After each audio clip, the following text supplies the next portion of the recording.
and welcome to the channel, and welcome to an amazing little spot here on the outskirts of the Peak District that I found last night. This is called the Ogston Reservoir, and when I turned up here last night it was blue skies and blazing, and I was able to enjoy watching the sun go down. Today however, the weather's taken a little bit of a turn and winter really has come into effect. There's a real frosty bite in the air and a fear of rain coming down upon us. But to brighten all that up, I've come up with a fiendishly cunning plan. You see, because we're on the outskirts of the Peak District, I thought we might do something a little bit quintessential today, i.e. go visit a couple of quintessential spots up here in the Peaks and try and stay in one of the most quintessential spots in all of the Peak District, where all the van lifers stay. But before we go down Tradition Avenue, because of where I am, there's a little spot around here that we've never been to before that I've eyed up for quite some time. It's only about a 10-minute drive, half a cup of coffee and a little bit of Radio 3 away. So I think we should get on the road. Radio 3? Does that even exist?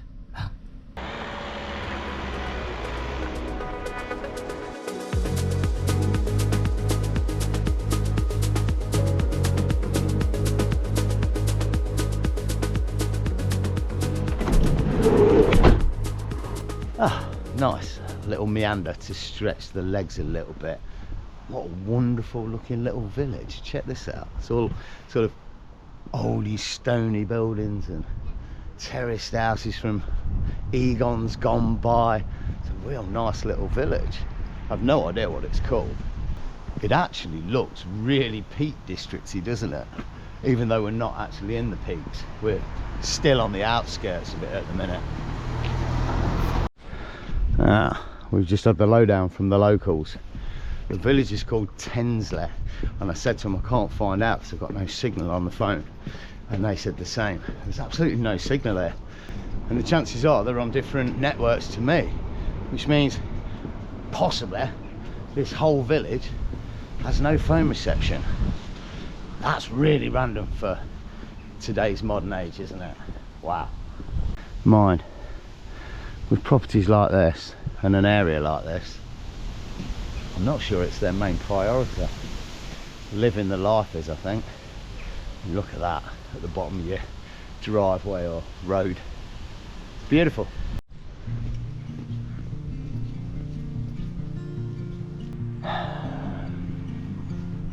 I've got to say, apologies for the hair, and also I astound myself sometimes.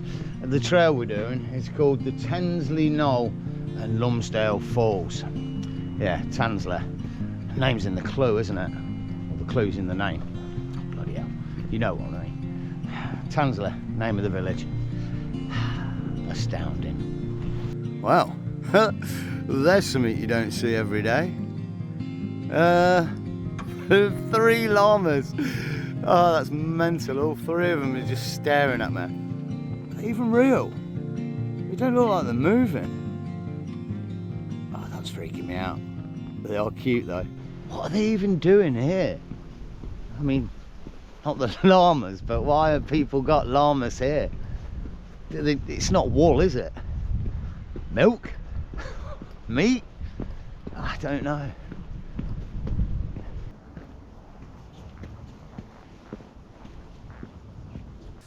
Well, good news then. We've had inf from some of the locals, and they're not llamas, are they? They're alpacas, and the reason they've got them, because they're locals and they know, is they use them as guard dogs. How random is that? I don't know, but that's what I was told. And now we can all sleep easy tonight. Happy days, all my days. Talking of days, we're at a scenic spot on the All Trails map. It's listed on the trail, and it's right. What a scenic spot. Beautiful. What a view. Beautiful little woodland behind as well. Real nice trail this. Happy days. Cut through the village and now we're in the wilds. Well, bit of an area then. All surrounded by old industrial type mining buildings, I think. I don't really know what they are, but it does lead down to the gusher. The Lumsdale Falls, no less. Oh, and yeah, that might be as close as I'm getting to it. Oh, now I see why people have come down here to get close to the falls. All these buildings here, yeah, all oldie worldy stuff. Wow, pretty impressive with the footing as well. But the weird thing is, it's all been fenced off. You're not supposed to be going in there because it's just falling apart. So I guess there's a gap in the fence somewhere where you can actually get through. One little shot though. You can only assume, well, I will assume, that they were kind of using this for milling or something. It looks like it was utilised, doesn't it? Wow. Not anymore though. Mace has reclaimed it.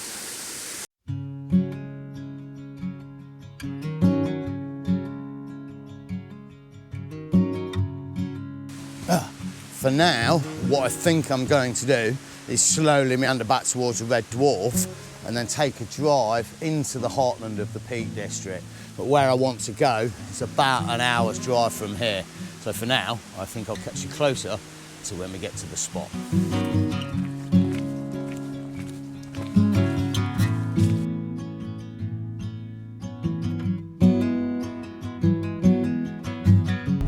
Well, I can't deny the weather has taken a little bit of a turn. It's as grim as your grandma's mole. It's absolutely disgraceful. So I think we need a slight change of plan. And I think I'm going to head down to the spot for the night.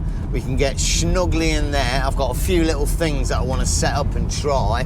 Have a nice little feed for the evening. The good news is, however, because it's brought me in this way, we get to come down here, the one and only infamous Snake Pass. You can see how heavy the weather is as well. Look at the ridges, it's almost fogged over with cloud and rain. I've just passed Mamtor and you couldn't see a single thing. Wow, wait till you see this. This is pretty crazy. It's a Sunday night. The weather's pretty bad. And it's late October, nearly November. And yeah, this place is pretty busy. There's quite a few vans here. Wow, I'm gobsmacked, to be honest. Oh, that's a nice little spot there. That'll do us, I think. What should we have? Oh, I've got to decide what view I want. Give me a minute. Oh, wow. It's not flat. It's really on a slope. I might have to sleep with my head the other way around tonight, but we are in the spot. Look how many vans there are. Look at the state of the weather. Oh, it's really come in. It's pretty awesome. It's totally the weather for just snuggling up in the van. Misty and rainy and a little bit cold as well. Definitely going to need to get the heater on tonight. Nice little spot though. Even got sheepy for company. Plenty of them as well. They're all snuck up against the wall. Oh, bless them. For us, I think we need to get snuck up in the van. Nice. Let there be light. Oh, it looks quite cosy. Wow. Can you hear the wind? That's really heavy. There's been a big storm predicted for a few days, but it hasn't really rolled in, but maybe this is it. Could be quite interesting actually, with big heavy rain in the van for the night, especially with a panel roof. I've never been in a storm in the van. I wonder how rocky it might get. Could be quite nice. As long as it clears up and it's blue skies back in the morning though, you know what I mean. For now, I've brought a few little bits with me on this trip. Some we've had before, some we haven't. I think I want to get a few of them set up. Nothing special, but a little bit of extra lighting, I think, in here somewhere. Oh my God, I might have to empty this first. I'll be honest as well, they're pretty awesome. Look, they're these. They're not going to give off a massive amount of light, but yeah, a little bit extra. And they do massive multiple, different settings. That one's bright. But the best thing about it is, they're on a, that's not as good as that. I was going to roll all that out and hang it around. I guess we still could. It'll look nice.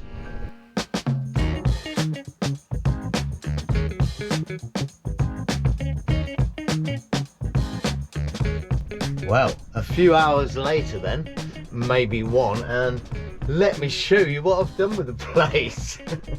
Not a lot, but I've managed to stick the lights up. Over this side it was quite easy because, well, obviously I've got something to hang it onto, but over that side we had to perform some sort of magic, and I've used the old light here that's tentatively holding it up along there, and then we've managed to rehook it. And I know they're not very bright.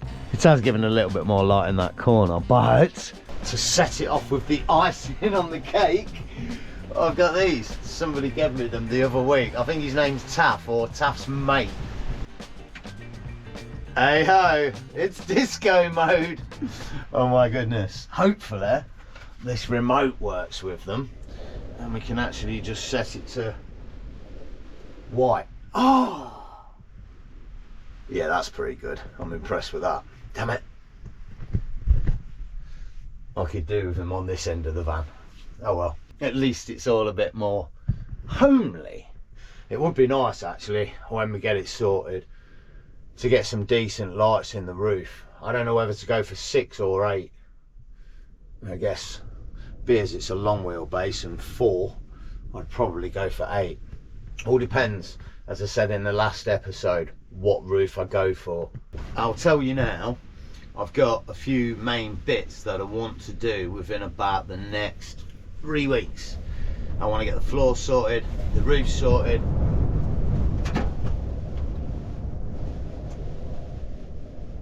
electric sorted, and maybe some sort of stability thing for when I'm out in storms. Wow.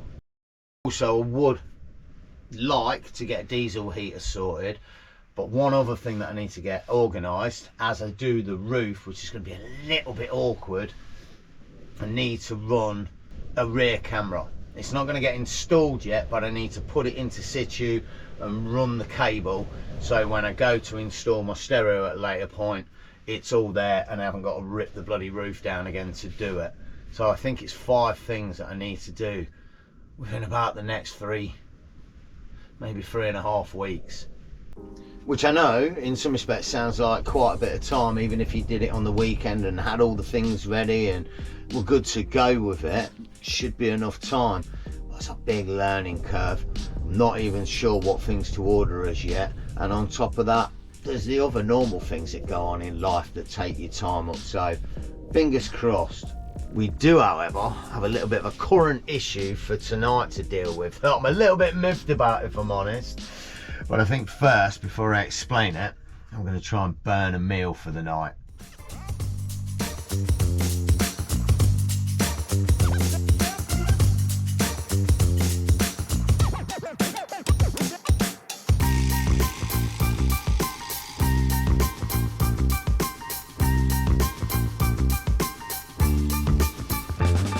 Well, it's not a Boston clam chowder or anything, but it should suffice, although I'm a little bit dubious if I cook that meat properly and I cook those fries again in the pan straight after cooking the meat, so it's just all covered in bits from the frying pan. I tried to clean it, but it didn't happen. We'll just hope I don't see it too early again tomorrow morning.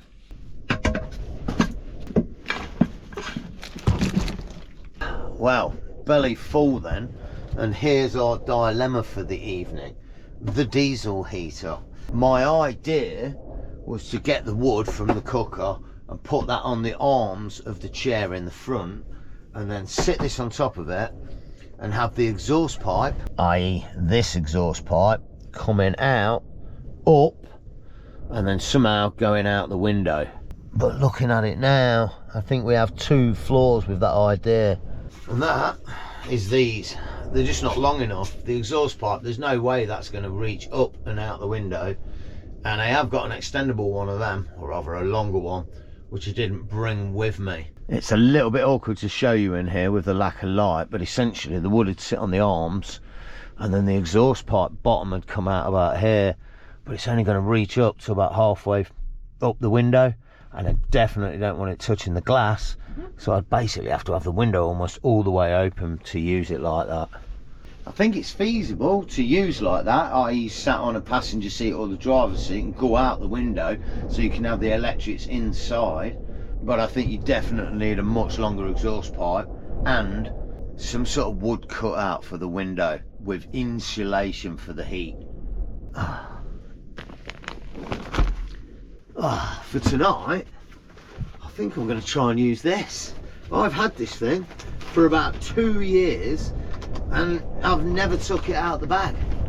I'll be honest, I just kind of get used to the cold and just kind of get used to dealing with it. So when I buy things like this, I tend to not use them. There's no zip. Oh, shit, there isn't a zip. That's probably why it's never been opened. There's literally no zippy bit to undo the zippy. What do you do in a situation like that? Oh, shit. You do that. And that's it. It's never going to go back together again. Oh, that sucks. I hope the blanket's not as bad as the bag. Wow. It feels so snuggler. I hope it's got the electric bit. What the heck? What's that? What freaking size is that? I don't know about you, but that picture in the middle there, yeah, that really looks like a double bed. They've got double pillows there. That's a double bed. Tell me what's wrong with this picture. That's not even a single bed, mate. What the frag? It's like a baby's cot size or something. Bollocks. You see, my idea was to not put this on the bed, because why would you do that? No, the idea was to actually wrap it around myself while I sat here in the evening, because that's when generally I'm cold. Once you get into bed, 10 minutes later, you kind of warm up with your body heat and all that. But that's not a massive, nice blanket that I can wrap around myself, is it? Oh, God. I don't know how I can even wear it. I don't know. It's strappy bits, man, but that's not going to work, is it? Christ, it feels like a parachute for an elephant hanging off its arse. That's not right. That's going to work. Will that work? Oh, Jesus. This is not working. Oh, I don't bloody know. Let's just plug it in. See if it works for a start. This is not going to work, is it? What the hell? Oh, it's got bits in it. Like the lube. Not the lube. No, that would be the wrong thing. No, it's got a cable that goes around. I think I've broke it already. Let's just wait for it to warm up. Fucking hell. I've got to tell you, 5 minutes in, I'm even getting lukewarm. Like, not even slightly. And it's got some weird numbered control system. Look, I don't even dare go to the top one, because it goes 0, 1, 2, 3, 0. What's that about? I've a feeling if I push up to the next 0, I might slip into another dimension or something.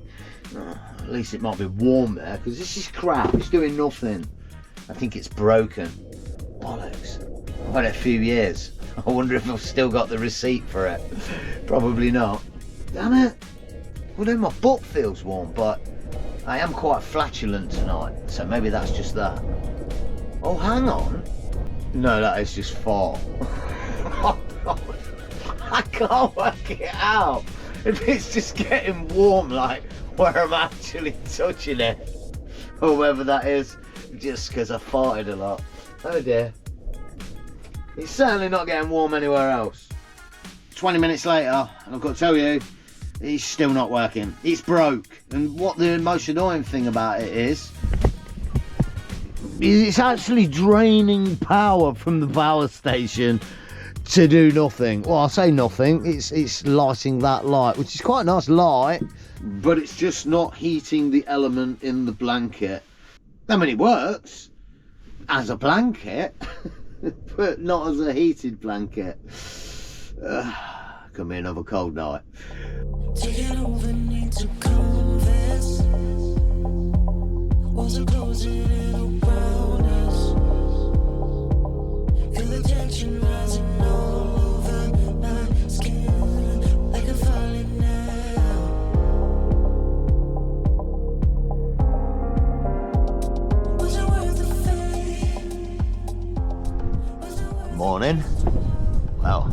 have to admit, this is not what I expected to see this morning. This is crazy. The storm last night was so intense, I didn't get sleep till about 3:30 this morning. It was rocking the van really bad. Rain was beating down on the back door and I was sleeping with my head up against the door. But at about 3:30 in the morning, I decided enough was enough and swapped my way around and finally got to sleep. But hey ho, after all of that, we've been blessed with a beautiful start to the day. Feeling absolute effervescent and full of beans for the journey ahead. Which, if I'm honest, is going to be my last day up here before I head back and start ripping a few bits out and sticking a few more bits in. But for now, I think this is going to be the best point to end this episode. I really hope you've enjoyed this one. If you did, all the good stuff, and I hope to see you in the next. Stay stealthy.